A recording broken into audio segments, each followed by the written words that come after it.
Hi, my name is Tony. I'm living in La Paz. I moved down here from California, and I'm renting here a one-bedroom apartment. It's only 8 blocks from the Malecón, which is the boardwalk, which is really nice and get a chance to visit. I only pay $400 a month, believe it or not. I lived in Cabo for 10 years, and Cabo's got very pricey, very expensive. So don't worry, I'm going to let Tony talk about all the different places he's lived in Mexico so you get an idea of different things, and he'll tell us a little bit about each one. We're going to talk mostly about La Paz. I'm going to show you his condo here that he's renting, and we're also going to kind of tell Tony's story of how he ended up here, which is going to be an interesting story. So let's start out. We'll get to seeing this place a little bit later on in the interview, but let's take us back to maybe like day one in Tony's life. We'll start there. Well, I was born in Northern California. My mom's originally from Mexico, and my dad's from Texas. And actually, my mom got divorced from my first father, and then moved to California with my grandma and 3 kids. And she married my stepdad, met him at a cannery. And I'm so proud of them. They made the American dream come true. They own 3 properties now. And they set the standard for us working hard and making our dreams come true. From California, being raised with a bi culture, I kind of always knew that I wanted to live in Mexico one day. And so I did. I moved to Mexico after living in several different places. I'm now in La Paz, and I love it. So let's hear about some of those different places that he's lived and also what he was doing at the time. Well, I lived in quite a few different places in Mexico. I didn't know where I wanted to settle down, so I wanted to try out different areas. I lived in Puerto Vallarta for a year. Puerto Vallarta is a beautiful place, a lot of Mexican culture as opposed to, let's say, Cabo.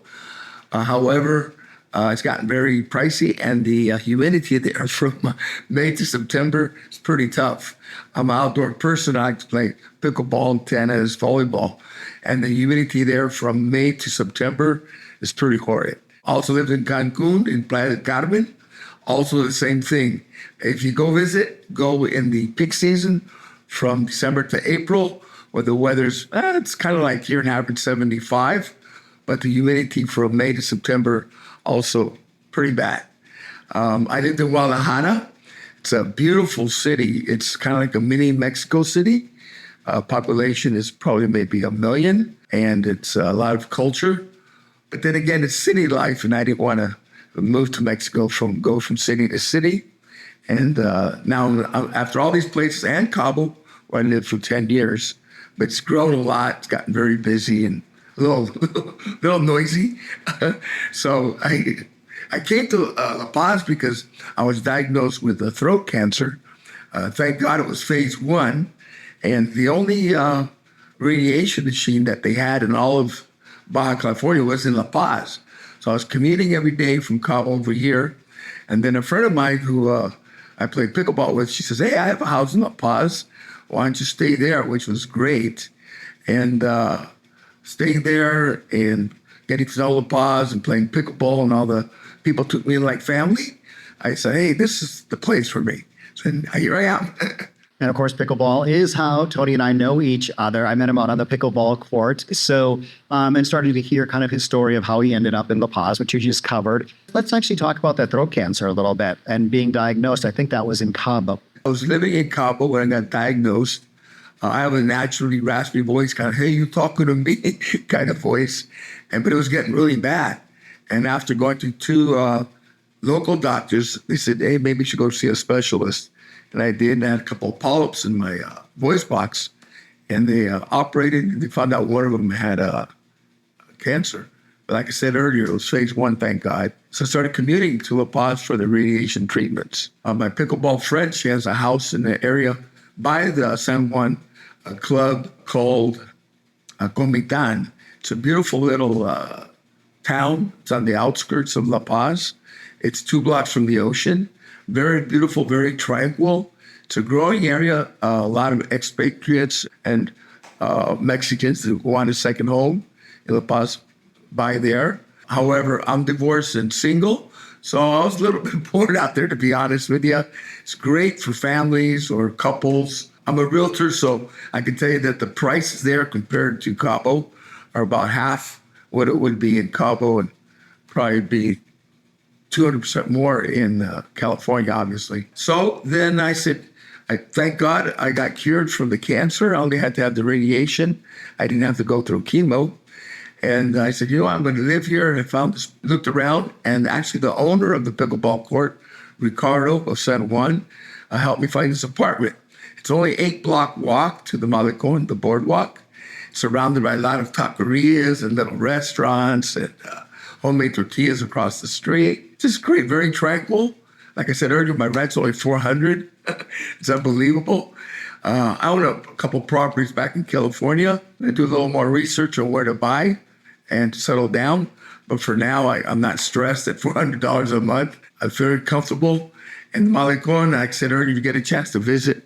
Great seafood, great restaurants, culture. The city invests a lot in family organizations and services. They have free concerts.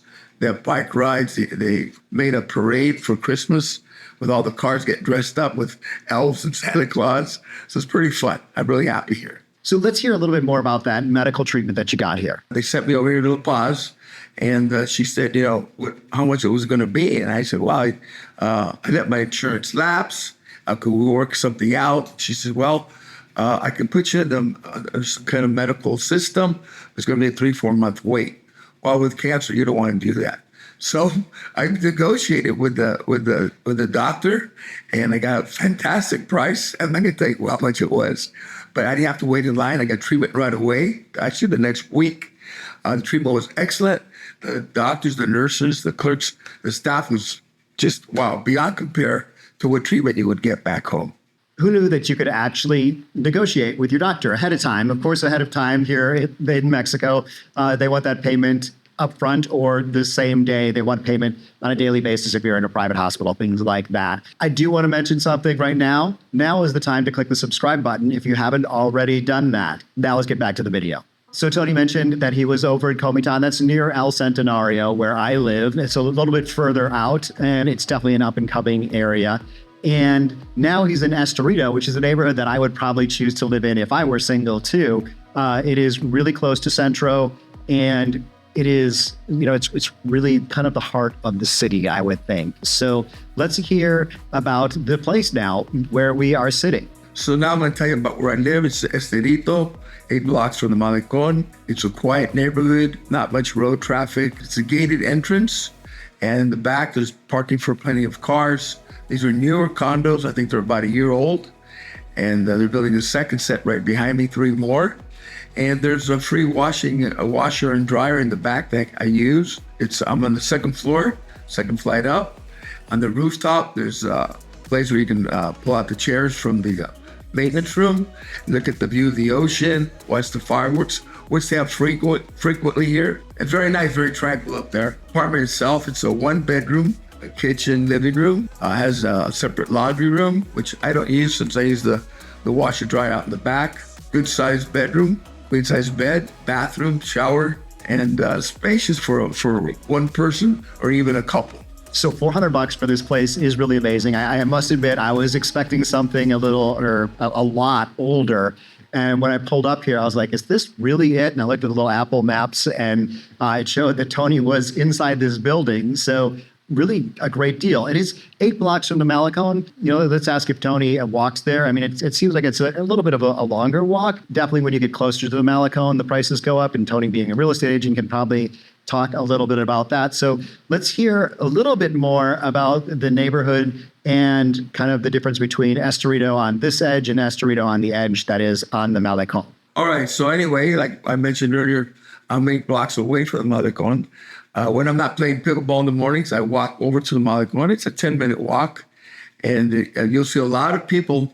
They have a special drive-through for bicycles and skateboards and people walking. So in the mornings and the evenings, you'll see a lot of people, families, kids, out there riding their bikes, families walking. And I join them, and everybody's friendly, everybody salutes you, says hi. Obviously, the closer you get to the Malecón, the prices go up. You can get a 1-bedroom like this, probably maybe $800 to $1,000 a month, which is still not bad compared to prices that I'm used to in Cabo or California. It's a great neighborhood, right on the corner or right next door, actually.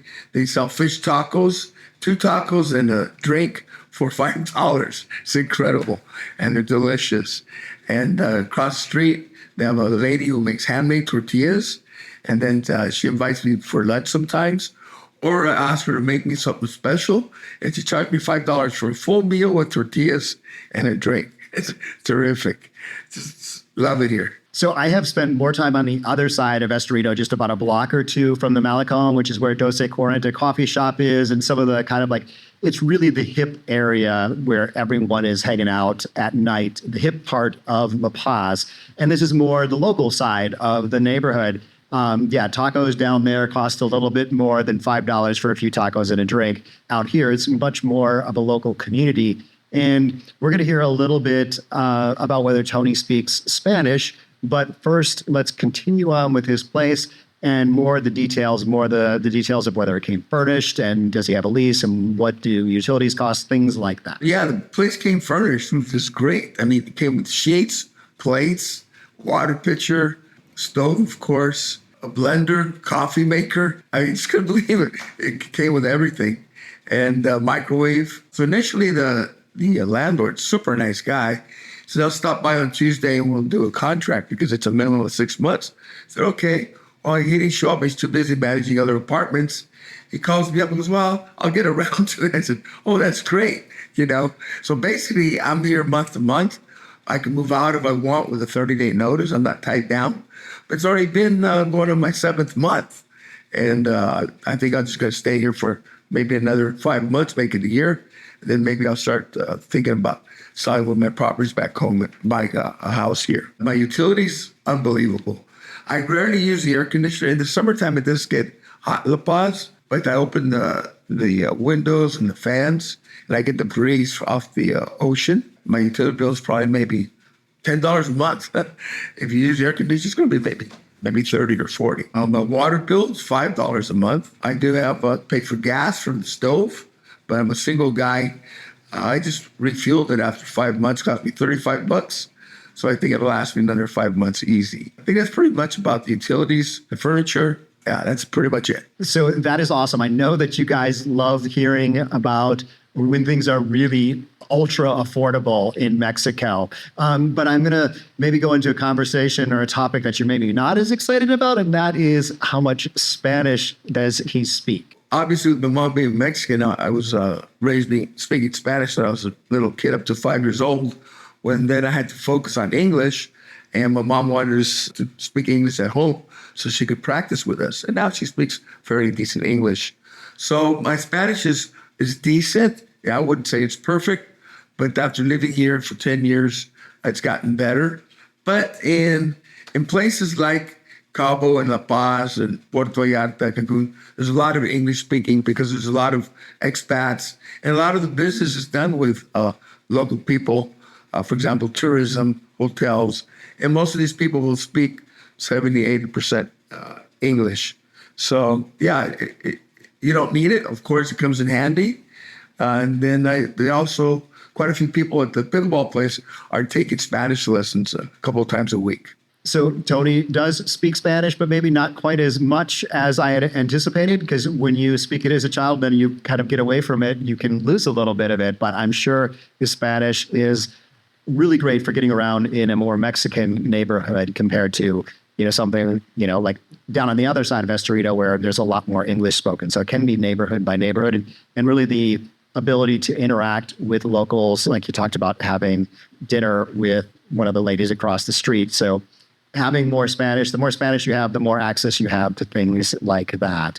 But let's talk more about the future now as to, what's Tony's thoughts on Mexico for the future? Well, after living in several different places in Mexico, I've chosen La Paz. This is it for me. And a lot of my friends from pickleball make the same decision. They're happy here. It's safe. I know Mexico gets a bad rap, mostly from the tourism marketing bureau from the States and Canada. Of course, the border towns are lethal, but this is far from it. Super safe, very economical, and I feel very comfortable here. I don't worry about anything. I walk home at night from the Malecón, 11, 12 at night. Never had a problem, never had an issue. Actually, one police officer offered me a ride home one day. And I said, no, I'm fine. I like the exercise. Other than being safe and affordable, the people are super friendly. The owner of the pickleball court, he's Mexican. He's also a lawyer and an entrepreneur. And he showed me some of his properties that he owns. He driven me around. He's had me over his house for dinner. And I've never been embraced like that in any of the other cities I've lived in, like in La Paz. So, Tony, is this your forever home? Yes, it definitely is. I've done my research. I've traveled all over. I was a flight attendant in my 20s. I've been all over the world. And another big plus for me is my family's the 2.5-hour flight from here. So that's very convenient. And buyer beware, friends and family will come down to visit you all the time. So you'll be expected to drive them around and take them on boat cruises and so forth. But it's a big plus. Instead of you going to visit them, they come to visit you, and you get to show off this wonderful city. That is definitely true. Kat and I have a full calendar of visitors. We were recently in Cabo doing zip lining and whale watching, and even teaching people some pickleball, of course. There's lots of stuff to do here in La Paz, and people really just love it. And I like bringing people to La Paz because it feels like real Mexico. It doesn't feel the same as like Cabo. You can go to Cabo, go to an all-inclusive, and be pretty much insulated from real Mexican culture. Whereas in La Paz, there's no all-inclusive, there's no resorts. It really is Mexico. So it's really a tourist destination for a lot of people from the mainland to come over. But let's hear a little bit about what Tony's doing for work, because he is still working. And let's hear about that. Glad to say I'm still a realtor. I've been over real estate for more than 20 years. It's nice because my base has grown. I can now sell from all the way from Cabo, Cerritos, which is a beautiful little town on almost a village on the ocean where people go to learn to surf. Todos Santos is designated as a magical town. They can't build McDonald's or Pizza Huts there, which is a big plus. And in La Paz, so I can sell the whole peninsula on this side, which I'm familiar with now. So most of my past clients are from Cabo, so they're used to way higher prices. So when I start sending them information of properties here on how affordable and economical it is compared to Cabo, I'm getting a lot of interested people wanting to buy and invest over here now, either to live or use part-time, which a lot of my Canadian friends do. They'll live back home in the wintertime. They'll come down in the summertime, or the opposite, right? They come down and hang out here when the peak weather is beautiful, from, let's say, December to April. The real estate, I said, it's booming. People are kind of getting tired of the Cabo's got so crowded and the traffic, and your dollar goes a lot further here. Well, I'm going to put Tony's contact information down below. So if you're looking for a realtor here in La Paz or even Cabo or Cerritos, somewhere in between, you can reach out to him below. And be sure to tell him that I sent you, because I'm going to be hitting him up for some margaritas. So, but that's the wrap of this video. I hope that you enjoyed it. Comment down below. Let me know what you thought.